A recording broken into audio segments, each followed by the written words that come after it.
योगी सरकार 27,764 स्कूल बंद करने जा रही है, जिससे 14 लाख बच्चों की पढ़ाई प्रभावित हो रही है। 14 लाख बच्चे शिक्षा से वंचित हो जाएंगे।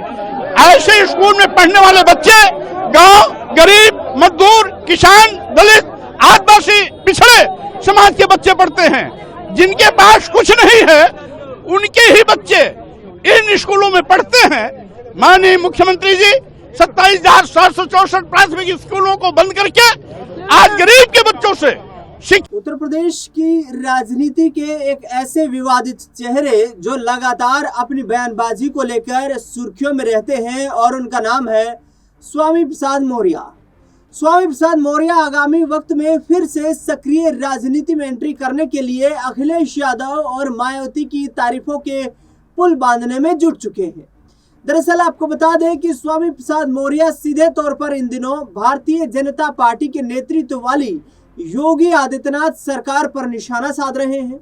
स्वामी प्रसाद मौर्य का लगातार कहना है कि ये जो योगी आदित्यनाथ की सरकार है, इस योगी आदित्यनाथ की सरकार में हर क्षेत्र में उत्तर प्रदेश पिछड़ता हुआ नजर आ रहा है। शिक्षा के क्षेत्र को लेकर के सीधे तौर पर स्वामी प्रसाद मौर्य का कहना है कि सरकार ने जो स्कूलों को, हजारों स्कूलों को बंद करने का फैसला किया है, वो फैसला कहीं ना कहीं उत्तर प्रदेश के लोगों को, उत्तर प्रदेश के दलितों, पिछड़ों के लोगों को बर्बाद करने का है, उनके बच्चों के भविष्य के साथ खिलवाड़ करने का फैसला है। दरअसल बता दें आपको कि स्वामी प्रसाद मौर्य 2024 के लोकसभा चुनाव से पहले ही समाजवादी पार्टी से अलग हो गए थे। कुशीनगर लोकसभा सीट से उन्होंने चुनाव लड़ा था और उसके बाद उन्हें हार का सामना करना पड़ा। ऐसे में योगी आदित्यनाथ सरकार पर निशाना साधते हुए स्वामी प्रसाद मौर्य कैसे अखिलेश यादव और मायावती की सरकार को बीजेपी की सरकार से बेहतर बता रहे हैं, किन मुद्दों को लेकर आगामी वक्त में वो लड़ाई लड़ने वाले हैं, क्या कुछ कहते हुए नजर आ रहे हैं, उनका बयान आपको सुनवाते हैं। वहीं पर आज उत्तर प्रदेश की बेसिक शिक्षा पर बड़े पैमाने पर संकट के बादल मंडरा रहे हैं। उत्तर प्रदेश बेसिक शिक्षा विभाग के शासनादेश संख्या 6,85,099/328/2025 अनुभाग 5 दिनांक 16 जून 2025 के अंतर्गत 50 छात्रों से कम नामांकन वाले विद्यालयों को पेयरिंग और मर्जर के नाम पर बंद करने का गंदा खेल खेला जा रहा है। आधार लिया गया है कि इन स्कूलों में बच्चों का नामांकन कम है। अगर बच्चों का नामांकन कम है तो उसके लिए भी जिम्मेदार योगी सरकार है, क्योंकि आज पूरे उत्तर प्रदेश में जो 27,764 प्राथमिक एवं उच्च बेसिक शिक्षा विद्यालय बंद होने जा रहे हैं,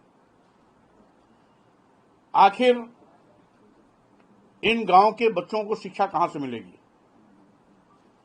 यानी ग्रामीण शिक्षा को पूरी तरीके से खत्म करने पर यह सरकार आमादा है।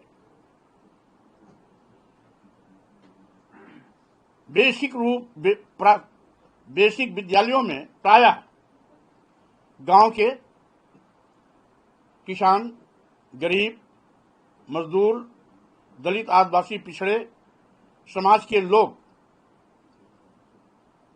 जो आर्थिक विपन्नता में जीते हैं, जो अपने बच्चों को बाहर नहीं भेज पाते हैं, उनकी मूलभूत शिक्षा का मात्र एक केंद्र है प्राथमिक विद्यालय और उच्च प्राथमिक विद्यालय। ऐसी हालात में जो 27,764 विद्यालय बंद होने के कगार पे हैं, इससे गांव के कमजोर वर्ग के बच्चों को शिक्षा से वंचित करने की एक साजिश है। विशेष रूप से लड़कियां इससे ज्यादा प्रभावित होंगी, क्योंकि आज गांव में स्कूल होने के नाते लड़की और लड़के सभी शिक्षा के लिए अपने स्कूलों में जाते हैं। लेकिन जब दूर जाना पड़ेगा, मर्जर के नाम पर 3 किलोमीटर, 4 किलोमीटर, 5 किलोमीटर दूर जाना पड़ेगा, तो स्वाभाविक रूप से जहां लड़कों के नामांकन में बड़े पैमाने पर कमी आएगी, वहीं लड़कियों के नामांकन में हम समझते हैं 90% की कमी आएगी। इस तरीके से गांव के नौनिहाल बच्चों को शिक्षा से वंचित करने की सरकार की साजिश, यह जनविरोधी नीति है। भारतीय संविधान की मूल जो भावना है,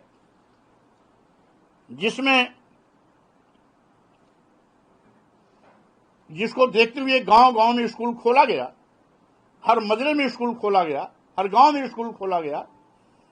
पूर्ववर्ती सरकारों में बड़े पैमाने पर स्कूल अभियान चलाकर के गांव गांव खोला गया था, और आज एक सरकार ये है कि नए स्कूल तो खोलना बहुत दूर की बात, जो स्कूल खुले हुए हैं उनको एक एक करके बंद करने जा रही है। जबकि भारत का संविधान 6 से 14 वर्ष के बच्चों को निःशुल्क एवं अनिवार्य शिक्षा देने की प्रतिबद्धता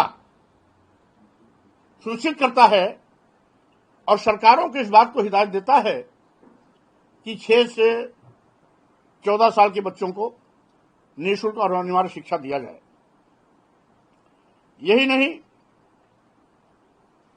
आज जो शिक्षा का अधिकार अधिनियम है, आरटीई एक्ट 2009, जिसमें 21A अनुच्छेद 21A के तहत इन बच्चों को शिक्षित करने का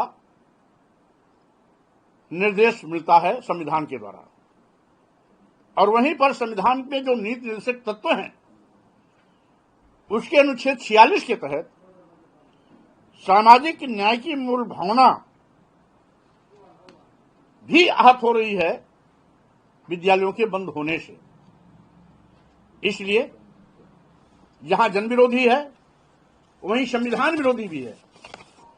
साथ ही साथ आज सरकार इन बच्चों को निःशुल्क अनिवार्य शिक्षा हो सके, मिल सके, इसलिए मिड डे मील भी चलाती है। अगर 27,000 स्कूल बंद होंगे तो उस स्कूल में मिलने वाला मिड डे मील का क्या होगा? एक चीज, वह ग्राम पंचायत की जमीन है जो स्कूल खुलने के बाद सरकारी भवन के रूप में सूचित किया गया है, उसका क्या होगा? ऐसे जो 27,764 स्कूल इनके इस शासनादेश के तहत बंद होने जा रहे हैं, उनकी बिल्डिंग भी भाजपा के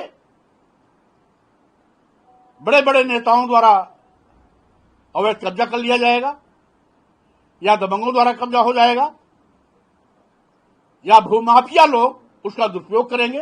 तो सुना आपने स्वामी प्रसाद मौर्य को, जो सीधे तौर पर यह कह रहे हैं कि पिछली सरकारों के मुकाबले, यानी कि अखिलेश यादव की समाजवादी पार्टी की सरकार के मुकाबले और मायावती की सरकार के मुकाबले, यह भारतीय जनता पार्टी की सरकार उत्तर प्रदेश में नाकाम साबित हो रही है। आगामी वक्त में हम खुलकर अंबेडकरवाद के विचारों के आधार पर, संविधान की मूल प्रस्तावना के आधार पर अपनी हकों की लड़ाई लड़ेंगे, अपने हितों की लड़ाई लड़ेंगे, और इस योगी आदित्यनाथ सरकार को उत्तर प्रदेश से उखाड़ कर फेंकने का काम करेंगे।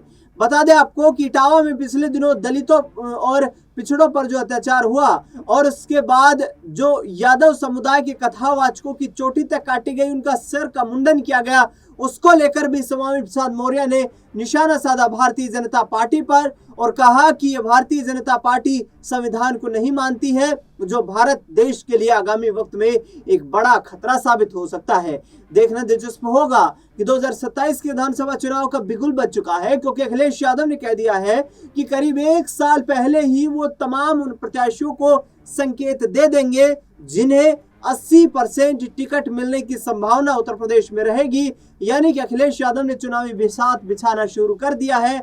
स्वामी प्रसाद मौर्य क्या समाजवादी पार्टी के पीडीए अभियान में शामिल होंगे? क्या पीडीए के साथ आगे चलेंगे या फिर मायावती का रुख करते हुए नजर आएंगे?